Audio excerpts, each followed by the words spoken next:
Mbah, aku minta tolong satu aja, tolonglah aku dan keluarga aku. Bikinlah seseorang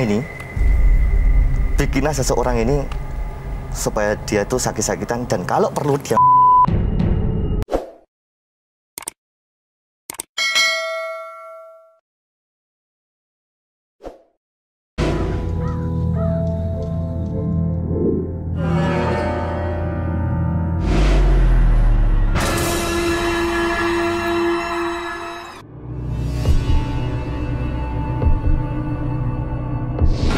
Mata adalah panglima hati.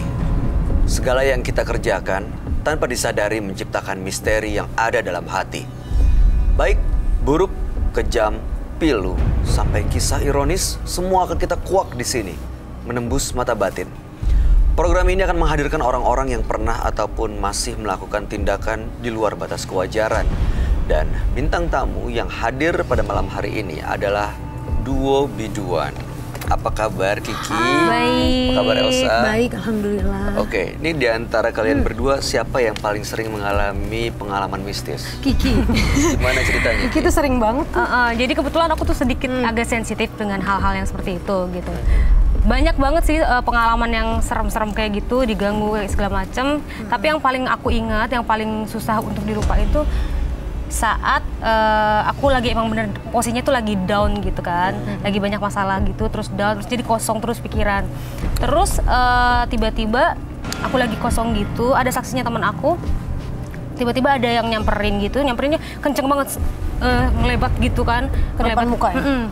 Nyamperin gitu dari pintu tuh apa bunyi gedebuk gitu kan, nyamperin ternyata itu bentuknya tuh kayak kepala. Dari kepala sampai rambut tuh semuanya warna merah, tapi kepalanya aja gitu. Nyamperin kayak mau masuk gitu. Jelas banget. Oke, jelas banget. Terus habis itu langsung kayak bingung gitu kan, kaget Teriak gitu, shock. Ya. Aku teriak sekenceng-kencengnya. Habis itu langsung udah hilang sadar dan katanya sih aku nggak mau suzon juga, nggak mau berprasangka buruk, katanya sih itu kiriman, ada yang ngirim gitu. Ada yang ngirim.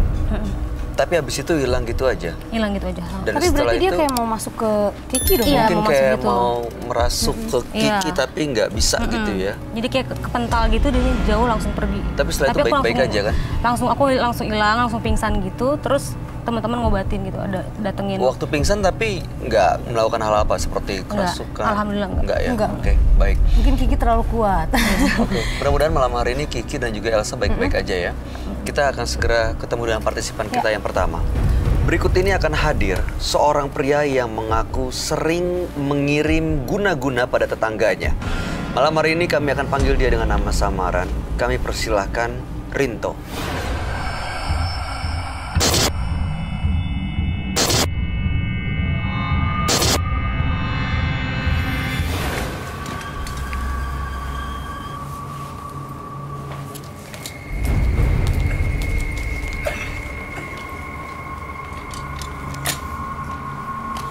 Ya.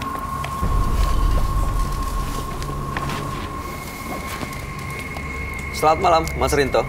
Selamat malam, Mas Bayu. Boleh kami tahu aktivitas Mas Rinto saat ini? Saat ini aktivitas saya yaitu jualan bakso. Baik, apa yang mau Mas Rinto ceritakan pada kami? Sebenarnya ini singkat cerita aja. Saya menceritakan tentang kisah kehidupan keluarga aku.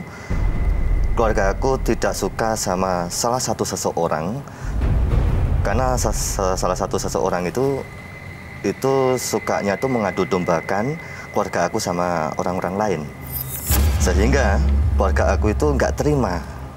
Dan aku sebagai anaknya yang pertama, terus terang saja sama seseorang tersebut, aku paling tidak suka. Lalu apa yang Anda lakukan? Nah, saya bukan sama keluarga aku, sama ibu sama bapak. Rinto, ini aku nggak suka sama ini orang. Apa yang kamu lakukan terserah, supaya dia itu bikin sakit-sakitan atau mungkin sekali aja lah. Orang ini sebenarnya siapa sih, Mas? Itu tetangga yang super aneh. Tetangga Tetangga juga. dekat Oke. super aneh. Kemudian tanggapan sang dukun gimana? Apa yang harus aku lakukan, nak? Dia bilang gitu. Mbah, aku minta tolong satu aja, tolonglah aku dan keluarga aku. Bikinlah seseorang ini supaya dia tuh sakit-sakitan dan kalau perlu dia. Kak Bayu, boleh nanya nggak? Silakan. Sebelum berpikir untuk datang ke Mbah Dukun gitu kan ya, apakah nggak ada kepikiran dulu untuk datengin dulu orangnya, ngobrol baik-baik dulu? Enggak. Karena rasa sakit hati aku dan keluarga aku ibaratnya seolah-olah itu saya dan keluarga tuh melihat mukanya aja sudah nggak mau. Karena punya rasa dendam keluarga aku. Udah bener-bener sakit keluarga. Sakit hati.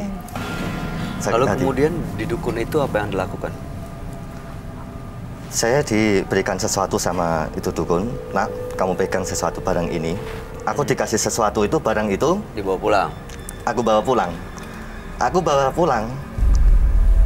Itu pas dalam bayangan, pas suatu ketika besoknya malam, besoknya hari, pas malamnya itu, setengah ada bisikan.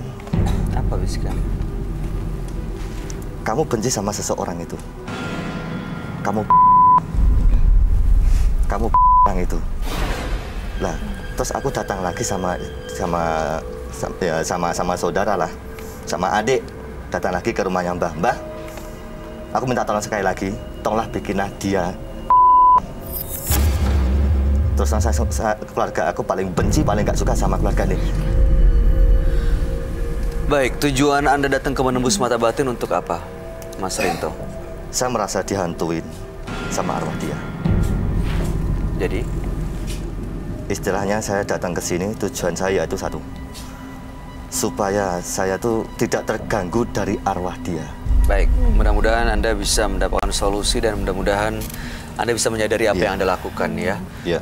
Kami akan ajak Mas Rinto untuk langsung ketemu dengan sahabat kami. Dia adalah seorang indigo. Kami persilahkan Roy Kiyoshi.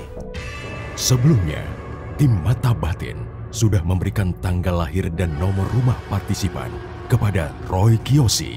Dengan mata batinnya, Roy akan membaca berdasarkan angka yang kami berikan. Rinto, terlahir tanggal 31 Januari 1988. Sosok yang berani dan berkemauan keras. Tetapi dia sendiri tidak dapat mengendalikan emosinya. Sifatnya diperkuat oleh suatu kekuatan yang sangat berbahaya. Sifat itu yang ia miliki dapat menyalahgunakan kekuatan itu kapan saja. Saya melihat kakek-kakek berambut panjang sekali, dan menyeramkan.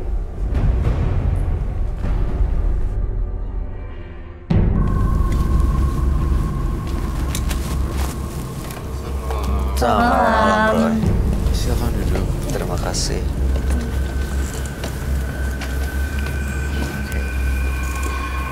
Rinto, tanggal lahir 31 bulan 1 1988. Rinto dan keluarganya sakit hati kepada seorang tetangga. Datang ke seorang dukun untuk mengirim guna-guna, ya. Dan dalam mimpi itu ada bisikan. Ada bisikan yang mengajak Rinto untuk tetangga, ya. Betul, saat itu pulang dari dukun bawa sebuah benda, ya. Dan akhirnya balik lagi ke dukun untuk sang tetangga. Dia sekarang sakit-sakitan dan sudah meninggal. Iya, sampai sekarang ini.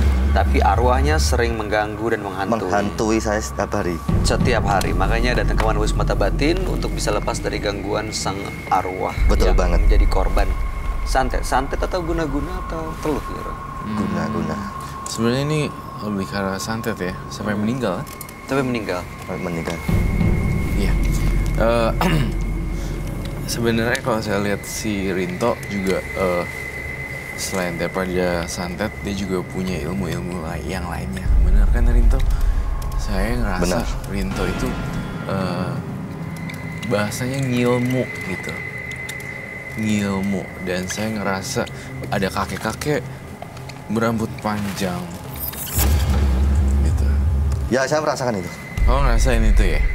Ya, saya merasakan itu. Tapi sih sebenarnya kalau saya bilang Rinto itu tidak ada aura ancaman sih di sini.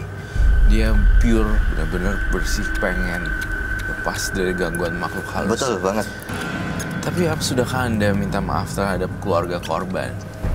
Loh. Karena seolah-olah keluarga saya ibu, bapak, dan saudara saya, mereka seolah-olah tuh nggak mau melihat muka dia. Karena saking sakit hatinya, keluarga aku dipermalukan sama dia. Tapi keluarga Anda tahu nggak kalau tetangganya sudah meninggal? Tahu banget. Dan itu karena perbuatan Anda? Tahu. Tahu. Jadi karena emang Tapi yang sakit tidak hati. tenang dari keluarga aku, ya kami menyesal sih sebenarnya.